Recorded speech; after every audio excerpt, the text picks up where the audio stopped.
হযরত ইউনূস আলাইহিস সালাম যখন মাছের পেটে ছিলেন, মাছের পেটে অন্ধকার, একদম মাছের পেটে রয়েছে, আর সমুদ্রের ভিতরে রাতের অন্ধকার, যাই হোক চতুর্দিক থেকে অন্ধকার, আর ওই মাছের পেটে ইউনূস আলাইহিস সালাম আল্লাহকে ডাকছেন, লা ইলাহা ইল্লা আনতা সুবহানাকা ইন্নী কুনতু মিনাজ জালিমিন।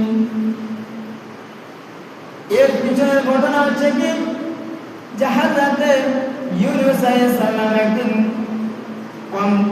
নিজের কওমের লোকদেরকে আল্লাহর দিকে ডাকতেন, কালেমা তাওহীদের দিকে ডাকতে ডাকতে শেষ পর্যন্ত যখন না পেরেছে, তার কওমের লোকেরা যখন কেউ যখন ইসলাম কবুল করলো না, কেউ যখন আল্লাহর বিধিবিধানকে মানতে চাইল না, হযরত ইউনূস আলাইহিস সালাম রাগ করে রাগান্বিত হয়ে তাদের জন্য বদদুয়া করে দিলেন, নিজের কওমের জন্য বদদুয়া করে দিলেন কি, ইয়া রাব্বুল আলামিন, আমাদের কওমকে তুমি ধ্বংস করে দাও, শেষ করে দাও।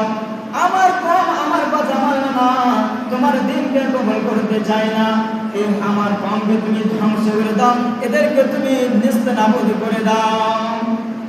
এই কথা বলে হযরত ইউনূস আলাইহিস সালাম নিজের কওমের লোকদেরকে ছেড়ে নিজের বাড়ি গাড়ি নিজের ঘরকে ত্যাগ করে, নিজের গ্রামকে ত্যাগ করে অন্য স্থানে যাওয়ার প্ল্যান করলেন।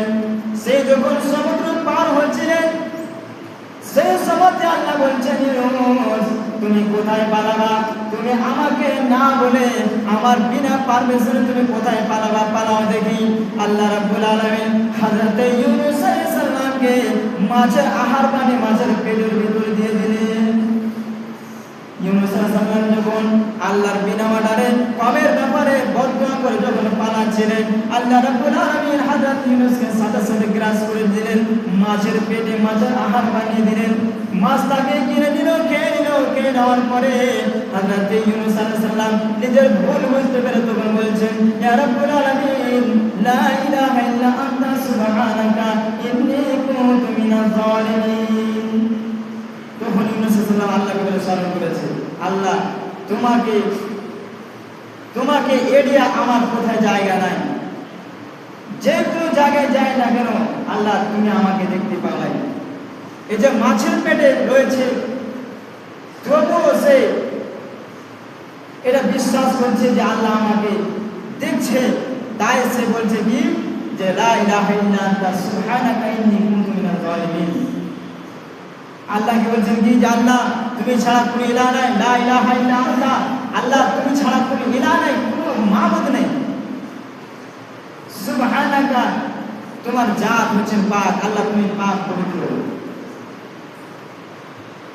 ইন্নী কুনতু মিনাজ জালিমিন, আর আমি হচ্ছি জুলুমকারী, আমি হচ্ছি জুলুম করনেওয়ালা, আমি নিজের প্রতি জুলুম করেছি।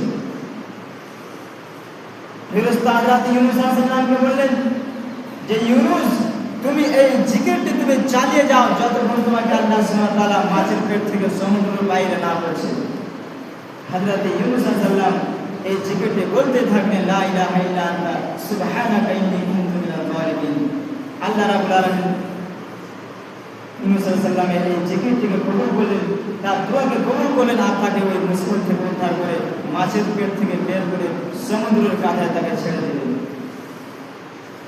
তাহলে এই দোয়া থেকে হযরত ইউনূস আলাইহিস সালামের এই ঘটনা থেকে আমরা বুঝতে পারলাম যে আমরা যখনই যে কোনো বিপদে পড়ি না কেন, আমরা আমাদের প্রতি যত বড় বড় মুসিবত আসুক না কেন, আমাদেরকে এই দোয়াটি করতে হবে, জিকিরটি করতে হবে কি, যে লা ইলাহা ইল্লা আনতা সুবহানাকা ইন্নী কুনতু মিনাজ জালিমিন। আল্লাহ তুমি আমাদেরকে এই বিপদ থেকে আমাদেরকে উদ্ধার করো।